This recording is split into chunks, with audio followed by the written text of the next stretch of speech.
Dental implant होता क्या है? डेंटल इम्प्लांट करवाना सेफ है कि नहीं? डेंटल इम्प्लांट में कितनी बार डेंटिस्ट के पास आना पड़ेगा? डेंटल इम्प्लांट कराने में कहीं पेन तो नहीं होगा? चलो एक बार करवा लिया, कितना चलेगा? तो ये सारी जवाब जो है मैं इस वीडियो में आपको दूंगा, तो इस वीडियो को आखिरी तक जरूर देखिएगा। नमस्ते दोस्तों, मेरा नाम है डॉक्टर राहुल त्रिपाठी और आप देख रहे हैं Indra dental blog.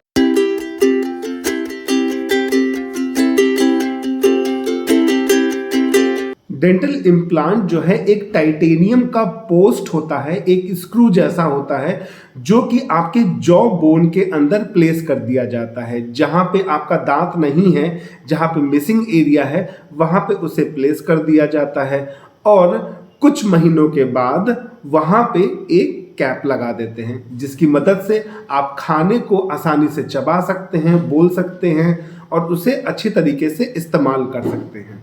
Dental implant जो होता है वो आपके रूट का रिप्लेसमेंट होता है। हमारा जो टूथ होता है उसमें एक क्राउन पोर्शन होता है, एक रूट पोर्शन होता है। इम्प्लांट में भी ऐसा ही होता है।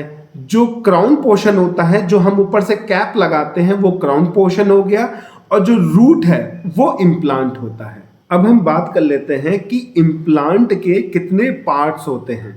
बेसिकली इम्प्लांट के 3 पार्ट होते हैं। पहला होता है थ्रेडेड पोस्ट, जो कि जॉ बोन के अंदर प्लेस कर दिया जाता है, जो कि आपके रूट का एक रिप्लेसमेंट है। दूसरा होता है अबटमेंट। अबटमेंट क्या होता है? एक छोटा सा कनेक्टर होता है जो कि आपके इम्प्लांट के ऊपर प्लेस कर देते हैं और स्क्रू से टाइट कर देते हैं। तीसरा होता है रेस्टोरेशन, जो कि आप अबटमेंट के ऊपर लगाते हैं, जैसे कि क्राउन हो गया, ब्रिज हो गया, डेंचर हो गया। अब एक सवाल ये आता है कि हम डेंटल इम्प्लांट कहाँ पे प्लेस कर सकते हैं? डेंटल इम्प्लांट हम सिर्फ मिसिंग एरिया में ही प्लेस कर सकते हैं।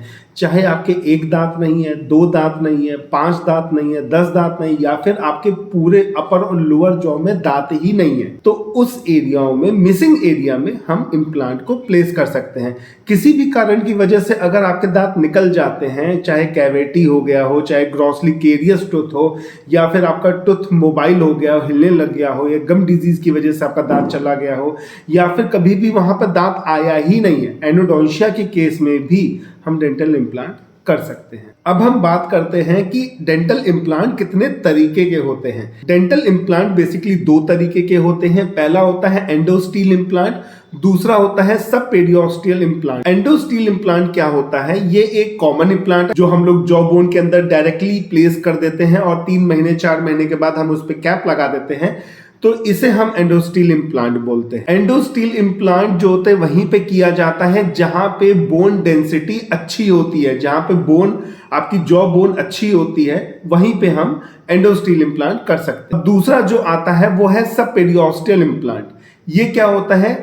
जिन पेशेंटों में जॉ बोन जो होता है, जिनकी बोन की डेंसिटी बिल्कुल भी इनसफिशिएंट होती है, अच्छी बिल्कुल भी नहीं होती है, जहां पे हम डायरेक्ट इम्प्लांट जॉ बोन पे कर ही नहीं सकते हैं, तो यहां पर क्या होता है, एक मेटल फ्रेमवर्क हम बनाते हैं। मतलब कि जो आपका बोन होता है उसके ऊपर प्लेस कर देते हैं बीनीथ द गम लाइन, और उसकी मदद से हम जहां पर मिसिंग एरिया है वहां पे दांत दे देते हैं। चलिए अब हम बात करते हैं डेंटल इम्प्लांट के क्या बेनिफिट होते हैं। हम कोई भी आर्टिफिशियल दांत क्यों लगवाते हैं, टूथ क्यों लगवाते हैं? क्योंकि हम खाना ढंग से नहीं खा पाते, इसलिए इम्प्लांट क्या करता है, आपकी च्यूइंग एबिलिटी को बेटर करता है, खाने की, चबाने की क्षमता को बेहतर करता है। अगर आपका सामने का दांत किसी भी कारण की वजह से नहीं है, आप वहां पे डेंटल इम्प्लांट करवाते हैं, तो एक आपको नेचुरल लुक देता है, एस्थेटिक पॉइंट ऑफ व्यू से बहुत अच्छा होता है, साथ ही साथ आपकी स्माइल को भी काफी बेटर रखता है। अगर आपका दांत किसी भी कारण की वजह से नहीं है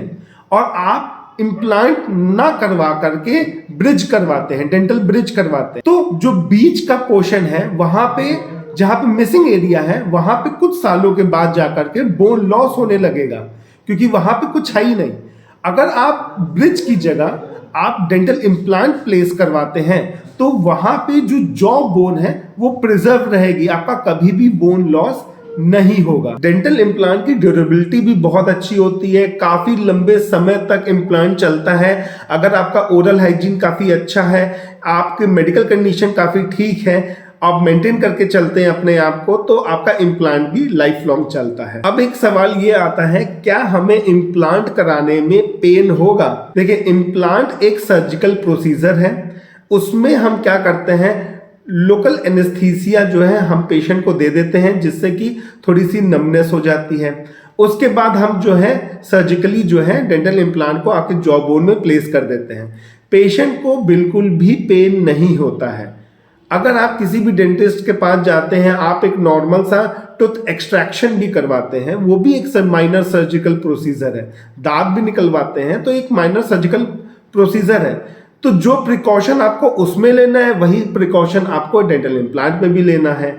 तो कोई भी पेन नहीं होता है। हाँ, 4-5 दिन 6 दिन जो है आपको मेडिकेशन दे दिया जाता है, एंटीबायोटिक्स और पेन किलर दे दिए जाते हैं। आप उसको टाइमली खाइए और आपको कोई भी तकलीफ नहीं होगी। और जो प्रिकॉशन लेने के लिए आपको बोला जाएगा डेंटिस्ट के थ्रू, वो आप प्रिकॉशन लीजिए, कोई भी तकलीफ नहीं होता है। अब अगला सवाल ये आता है कि हमने डेंटल इम्प्लांट करवा तो लिया, अब कितना समय लगेगा इसको हील होने में? देखिए, डेंटल इम्प्लांट जब प्लेस कर दिया जाता है जॉ बोन के अंदर, जो डेंटल इम्प्लांट है और बोन है, इन दोनों के बीच में जुड़ाव होता है, एक फ्यूजन होता है, और इस प्रोसेस को हम ऑस्टियो इंटीग्रेशन बोलते हैं।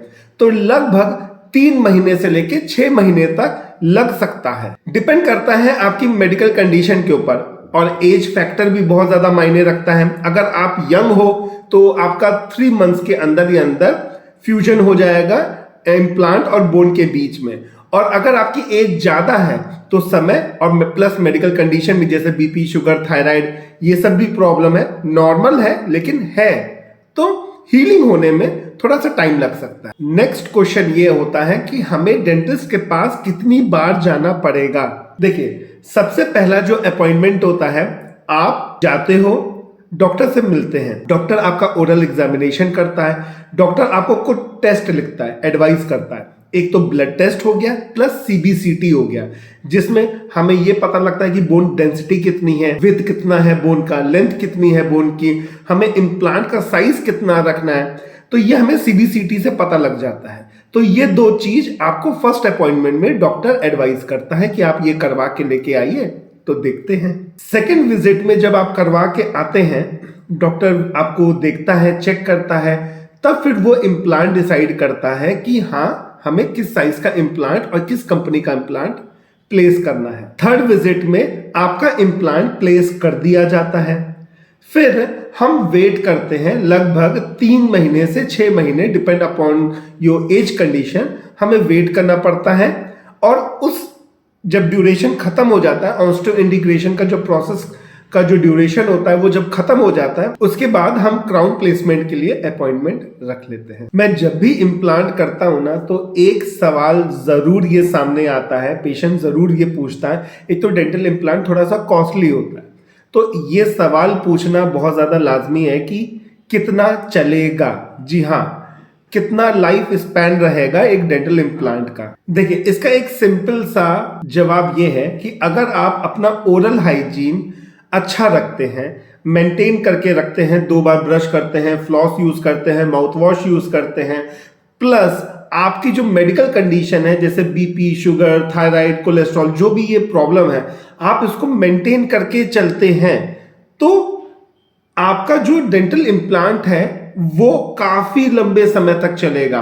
15 साल, 20 साल, कभी कभी तो मैंने देखा है कि लाइफ टाइम चलता है।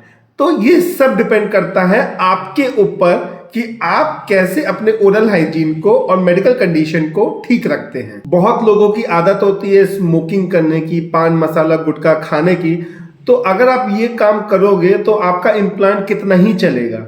अगर आप स्मोकिंग कर रहे हो, हम जो 3 महीना, 6 महीना, 9 महीना छोड़ देते हैं ऑस्टियो इंटीग्रेशन होने के लिए, तो अगर उस दौरान जो है आप स्मोकिंग बहुत ज्यादा कर रहे हो, तो इम्प्लांट और बोन के बीच में जुड़ाव कैसे होगा, फ्यूजन कैसे होगा? सही तरीके से होगा नहीं। अगर हो भी जाता है तो वो काफी लूज होता है, कुछ सालों तक तो चलेगा, फिर फेल हो जाएगा। तो फिर आप ये बोलोगे कि इम्प्लांट फेल हो गया। इम्प्लांट क्यों फेल हो गया? क्यों? क्योंकि आप स्मोकिंग कर रहे हो, आप पान मसाला गुटखा खा रहे हो, इसकी वजह से आपका इम्प्लांट फेल हो गया है। अगर आप अच्छे ढंग से अपने ओरल हाइजीन को मेंटेन करके चलते हैं, ये सब आदतें नहीं है, मेडिकल कंडीशन अच्छी है, तो आपका इम्प्लांट चलेगा ही चलेगा। अब अगला सवाल ये आता है कि हम किस एज में डेंटल इम्प्लांट करवा सकते हैं। देखिए, डेंटल इम्प्लांट जो है आप 18 साल के ऊपर जो है आप बड़े आराम से डेंटल इम्प्लांट करवा सकते हैं। आप 20 साल के हैं, 21 साल के हैं, 22 साल के हैं, 50 साल के हैं, 80 साल के हैं, 18 साल से कम बच्चों में हम डेंटल इम्प्लांट नहीं करते, क्योंकि एक वो ग्रोइंग एज होती है, बोन का डेवलपमेंट हो रहा होता है। 18 साल के बाद जो है बोन का डेवलपमेंट खत्म हो जाता है, तो उसके बाद जो है हम डेंटल इम्प्लांट प्लेस कर सकते हैं। डेंटल इम्प्लांट हम किस केस में नहीं कर सकते हैं, चलिए बताते हैं।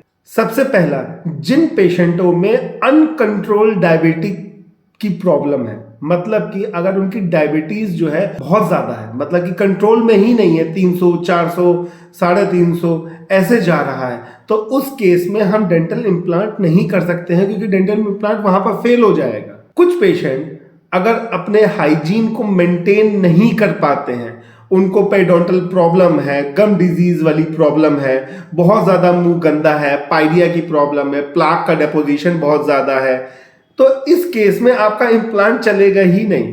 सबसे पहले आपको अपने ओरल हाइजीन को मेंटेन रखना पड़ेगा, तभी वो चलेगा implant.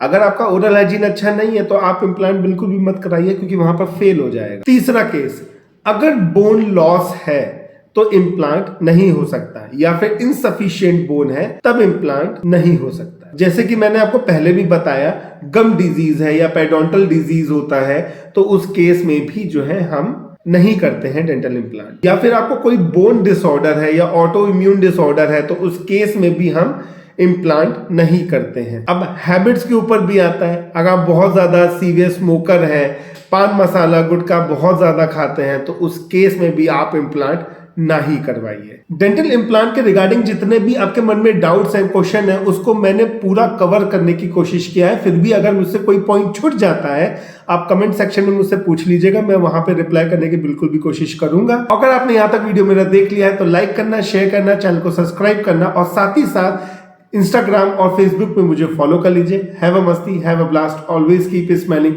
With the friends and family. और आपसे मिलूंगा एक अनदर वीडियो में, तब तक की बाय बाय, जय हिंद।